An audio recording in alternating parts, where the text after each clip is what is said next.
Kahapon po araw po ng pitasan at sa awa po ng Diyos mga parente, nakakuha po tayo ng 140 kilos po yata nitong ating ampalaya. Kaya hindi na masama mga parente, kasi ito po ating ampalaya ay 300 kapuno lang po ito. Kaya yung pong pangatlong harvest na nakakuha po tayo ng 104 na po na kilo, hindi na po masama po yun mga pariente. Pangatlong pitasan pa lang po yun. At ngayon po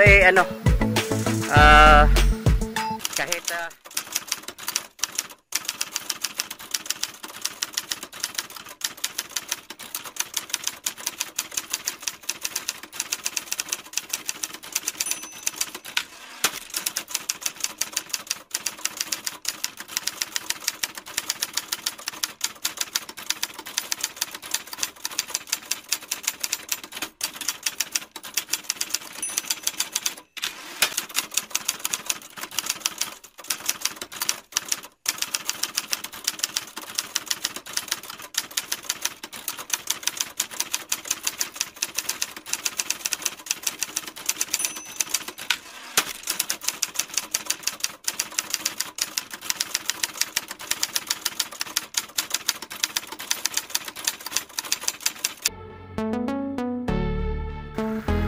ayan mga pariente, isang mainit na umaga.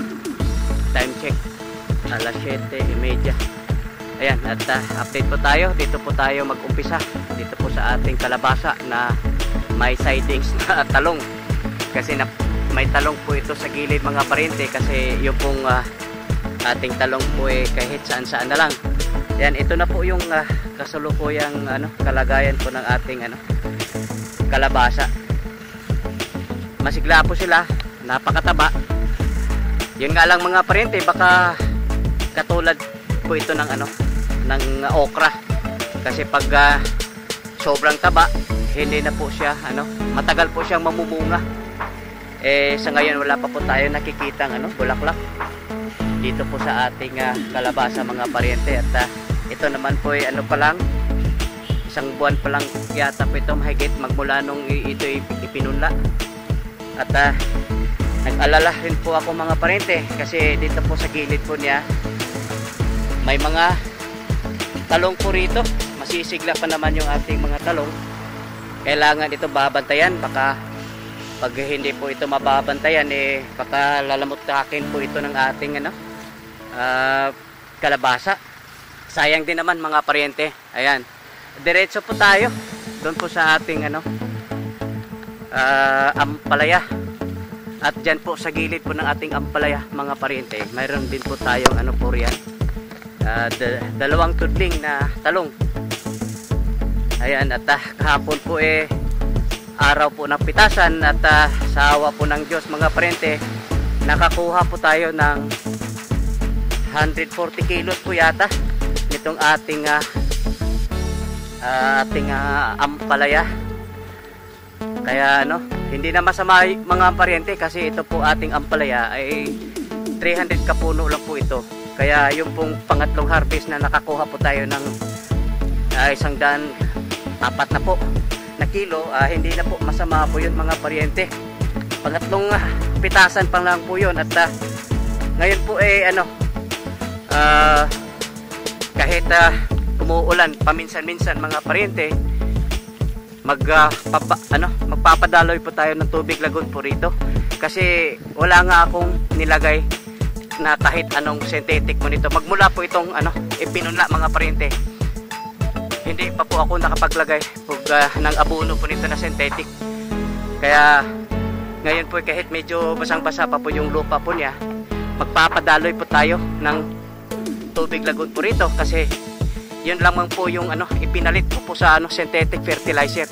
Kasi naranasan, nasubukan po natin mga pariente doon po sa first cropping po natin, na isang beses lang po ako naglagay ng fertilizer po doon, yung synthetic, kasi wala naman po akong dahilan na maglagay po ng fertilizer, kasi nga kitang kita ko po malusog po yung ating tanim. Kaya isang beses lang po ako nakapagbigay doon hanggang matapos po yung buhay po ng ating first cropping ng ampalaya, isang beses lang po ako nakapagbigay ng abono. Yung ginamit ko ron, yun lang tubig lagun po natin. Kaya itong second cropping po natin, magmula po itong inilipat tanim, hindi pa po ako nakapagbigay po ng abono. Kaya ngayon kahit medyo paminsan-minsan, paminsan-minsan umuulan, magpapadaloy pa rin po tayo ng tubig lagun. Kasi nga yung tubig lagun po natin yun pong ipinalit natin doon po sa mga commercial fertilizer. At ako po nagugulat kasi sa dami po yung ani po natin ngayon. Kahapon po hindi pa nga siya nakarating dito po sa uluhan, dito po sa taas. Sa gilid pa lang po yun mga paryente, pangatlong pitasan, nakakuha tayo ng 140 kilos mahigit. Kaya maganda na po yun sa 300 puno na pangatlong harvest pa lang. Ayan mga paryente, ito medyo malawak-lawak na lupain po rito. Dito po tayo magtanim po ng talong. Ayan, kahapon po binungkal po ito gamit po ng yung displo, yung panghukay talaga. At hindi pa po ito babalikan, huhukayin ulit ito. Yung tawag po nila ibabalik ta rin. Yung pong lupa po babalik ta rin para yun talagang ugat po ng mga damo po rito ay talagang matatanggal. Malawak-lawak po ito mga paryente, kaya tansya ko po nito yung 2,000 po nito pwedeng magkasya. Yung po mga naiwan po ritong puno po ng papaya, baka sa susunod na pag-araro po nito maaring sa sunod na linggo isasakripisyo na po ito mga paryente para makapag buo po tayo ng plat, yung kama na ayon po sa ating standard po dito sa farm. Ayan, at dito rin po sa katabi po niya, ayan, inilaan po natin ito sa ampalaya mga paryente, pangatlong cropping. Kasi yung ampalaya nakapag-umpisa na po tayong magpitas po ron, kaya yung ampalaya naman mga paryente hindi magtatagal po yun. Kaya ngayon pa lang inaararo po ito kasi kailangan din po yung lupa natin po ipagpapahinga po yung lupa po natin. At dito po medyo malawak-lawak rin ito para sa ating pangatlong cropping po ng ampalaya. Kaya inihahanda na rin po itong mga paryente kasi yung ating ampalaya po ron maaaring 1-2 buwan na lang po yun matatapos na po yun. Kaya ito na po isusunod po natin dito po sa area na to. Ayan mga paryente, update po tayo dito po sa ating talong. Yung edad po nito 9 na buwan na po. At siguro mayroon na po tayong 7 buwang pitasan po rito. At sa ngayon po talagang ang dami po, pansin po natin, ang dami po bulaklak. Kaya 3 linggo magmula ngayon mga paryente, dadami na naman po yung ating ani. Kasi madalas po kasi yung ulan po rito itong mga nakaraang araw, kaya po siya sumisigla ulit. At ang dami pong bulaklak mga paryente. Kaya umaasa pa po tayo na tatagal pa po itong ating talong. Kasi pag mapaikot na po yung ating pagpapadaloy po ng tubig lagun, ito isusunod na rin po natin itong ating talong. At ito naman po yung lupain po rito mga paryente, inihahanda po natin po ito para doon po sa ating siling panigang. Mayroon pa tayong siling panigang nandun mga paryente, patuloy pa rin po yung ating pitasan po doon. Pero sa ngayon pa lang inahahanda na natin po yung lupa po niya, yung kasunod na cropping. At dito naman po sa katabi po niya, ito na po yung ating kamatis sa trellis pa lang mga paryente, napakaganda. Sana po yung pong ating kamatis hindi po ito magkakasakit katulad po nung nasundan po nito. Sana at sana na rin po makakatama po tayo sa mataas na presyo. Sayang din naman po yung trellis po natin, napakaganda mga paryente Ayan mga paryente, dito po tayo sa ating free range kasi babalik-balikan ko po rito mga parente yung pong ating asola at saka yung pong incubator. Kasi nga yung ating asola, pansin ko po medyo tinamad yata sila mag-ano po roon, nag-harvest. Ayan, ito na nga pala yung ating layers mga parente. Ang dami. Ayan yun. At ito naman po yung ating mga breeders. Yan, ito naman po yung ating mga pallets mga parente. Ito po inihahanda para ito po maging layers po natin. Ayan, at dito naman po yung ating native. Yung nakaraang po natin mga parente. Nen, nagipoko re. No? Paaya re. Yan, dito po sila nakakuha po ng yung nilagay po natin sa ating marketing. Dito po sa native kasi dumarami na rin po yung ating native. Kung mapapansin yung mga parente, mayroong tatlong paitlogan po riyan, punong-puno. Pero hindi ko lang alam kung iyan po ay nag-iitlog o naglilimlim. Kasi dito po sa ating native mga parente, natural po yung buhay po nila rito. Hindi po inilagay sa incubator yung itlog po nila, pinapalimliman at saka pinapahila doon pa sa sa kanilang mga ina. Ayan. Napuka didirig ko So ay mga kuwan dito. Ato yatong operasyonan. Maputik rito mga parente pag umuulan. Pero mayroon naman tayong po rito gawing footpath. Hindi lang po kasi sobrang bigat po yun. Ayan yung sabi ni kasamang Joshua, yung isang pan po raw dito inalis po nila raw yung yung tubig. Isa, dalawang pan po ba yung sabi nila ang tatong gipahopsan ninyo kanina o kanindo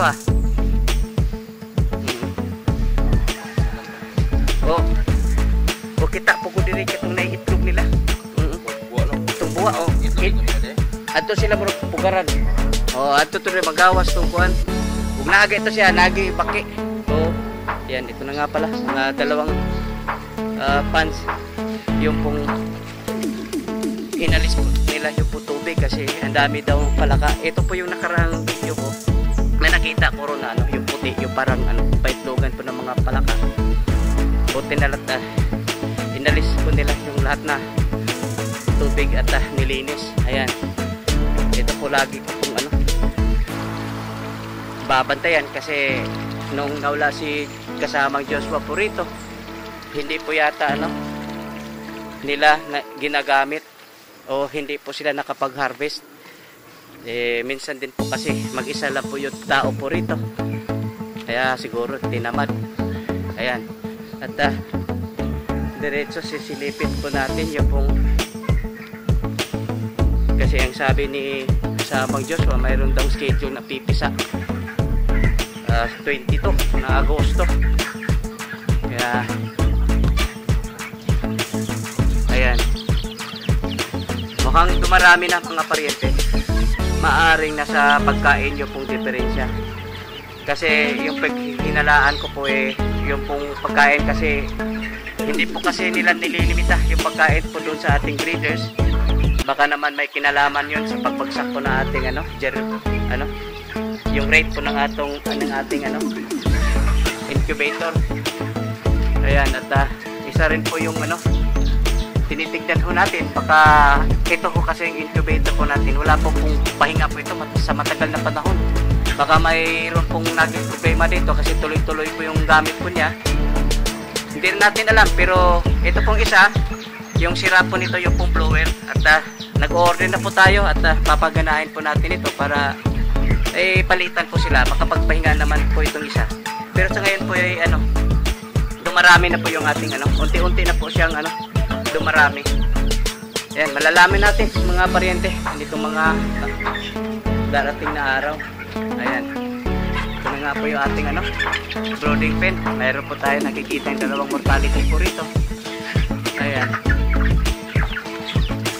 Malalaki na po ito. Hindi nga papala nila nailipat dito po sa ating nursery. Kasi dinidisinfect itong ating nursery mga pariente kasi inalis nila po lahat ng laman po rito. Inilipat na doon po sa ating grow at range area.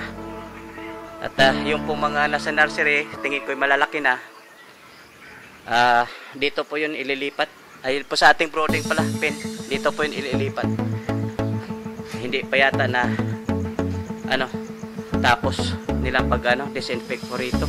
At tayo po natuwa mga parente kasi yung pong ating yung mga kinatay po natin nung nagdaang araw, nagdaang linggo, dito po nanggagaling sa ating nursery.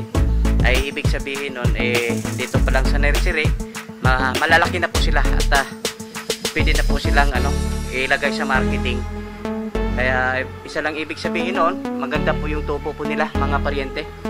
Ayan. At silipin na rin po natin yung yung ating lagayan po ng itlog. Ayan. Ito nga po yung ating storage room po ng ating itlog. Malamig po rito mga paryente. Nasa po tayo. Ilalim po ng punong kahoy kaya malamig po sila dito. Mga paryente, natsimpuhan po natin.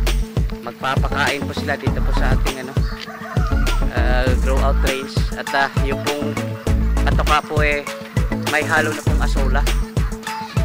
Ayan. Medyo gutom na gutom po sila mga paryente. Lahi dito Diyos, pwede ko batian ko sa atong previous itsura ba. Kuhanan niya ko na ito Diyos. Yeah. Batikig na akong itong kuhan. Katong dapit dito Diyos. Ayun ito Diyos, kaya mga bagong kuhan ito. Kani din katong dapit dito, okay na ito dito, kaya mato yung mga bagong na itong kuhan. Kari diri, labi na kaning dapit diri ba? Muna yung mga katong karaan na ito. Yan, may halong asola na po ito mga paryente. Ayan. Unsay ratio nimo? Saan? Para na 60-40. 60 ang asola dyan. 40 ang feeds.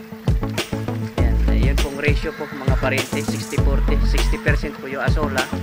40% lang po yung yung feeds.